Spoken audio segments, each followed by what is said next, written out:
Jannik Sinner and Carlos Alcaraz delivered a match for the ages in the French Open final at Roland Garros. It was their first ever Grand Slam final against each other, and judging by the level of tennis and the sheer drama on display, the tennis world is already hoping for many more. Sinner started like a man on a mission. He was clinical, focused, ruthless. Taking the first 2 sets against the world number 2, it looked like he was destined to lift his maiden Roland Garros title. Every shot he played had weight. Every move had purpose. Alcaraz, meanwhile, looked cornered. Not outclassed, but overwhelmed. And then something shifted. Down 2 sets and facing 3 championship points, Carlos Alcaraz flipped the script. He dug deep into that champion's mindset that has already won him 4 Grand Slams before.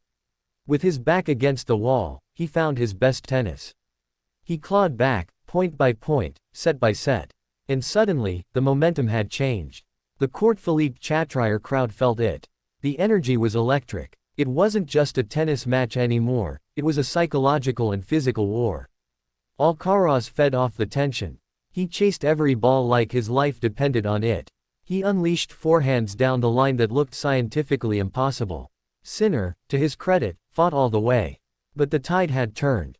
For over 5 hours, these 2 warriors pushed each other beyond limits. The final set was a masterpiece in modern tennis. It had drama, brilliance, courage, and heartbreak. When the final point was won, Alcaraz fell to the clay, his body drained, but his legacy rising. It was a win for the ages. But what of Sinner? He came so close. So agonizingly close. And for a player who has grown so much over the last 18 months, this defeat will hurt. Greg Rusedski, the former British No.1, weighed in after the match. According to Rusedski, Sinner will bounce back stronger. He believes this is just the beginning for the Italian. He praised Sinner's maturity, his shot selection, and his mental fortitude, despite the loss. Rusedski even suggested that this could be the very loss that transforms Sinner from contender to champion. Sometimes, he said, you have to lose one like this to win the next. It's a harsh lesson, but an essential one. Jannik Sinner is no ordinary talent. He moves with the grace of a dancer and strikes with the precision of a surgeon. His serve has evolved. His net play is cleaner. His baseline aggression is unmatched. This wasn't a collapse. It was just a case of facing an opponent who found his highest gear when it mattered most. Alcaraz is a beast in 5-set matches. That's been proven time and again. Sinner's challenge now is to respond. To not let this defeat define him, but to let it forge him. Wimbledon is around the corner. Grass isn't traditionally his best surface, but this Sinner is a different player now. He has the confidence, the weapons, the belief. The scars of this final could very well become the armor he wears in London. And imagine if the draw gives us Alcaraz versus Sinner again on center court. The world would stop to watch. Because what these two are building is not just a rivalry, it's a storyline the sport desperately needed after the Big Three. They are equals in talent, if different in temperament. Alcaraz is all fire and flair. Sinner is ice and calculation. Together, they create magic. The French Open final didn't have a loser, it had 2 winners, and 1 champion. Rusedski was quick to point out how gracious Sinner was in defeat. That matters. That defines a future leader of the game. There was no racket smash.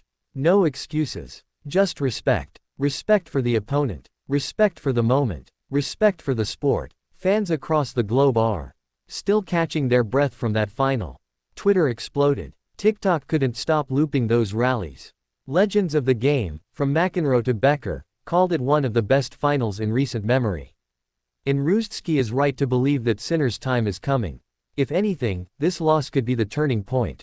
Like Federer losing to Nadal in 2008 before returning to dominate Wimbledon.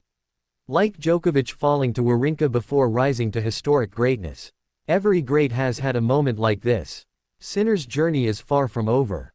It might have just begun. His coaches will work on fine margins, on endurance, on decision-making under pressure. He will learn how to close out matches from 2 sets up. Because make no mistake, he'll be back in another Grand Slam final very soon. And next time, he may not let it slip. Meanwhile, Alcaraz continues to build a dynasty of his own. At just 22, he's already got 5 Grand Slams to his name. He's rewriting the rulebook of early greatness. And yet, it feels like we're only scratching the surface of what he can do. The rivalry between Alcaraz and Sinner is not a passing chapter, it's a new volume in tennis history. And the 2025 French Open final. That was page 1.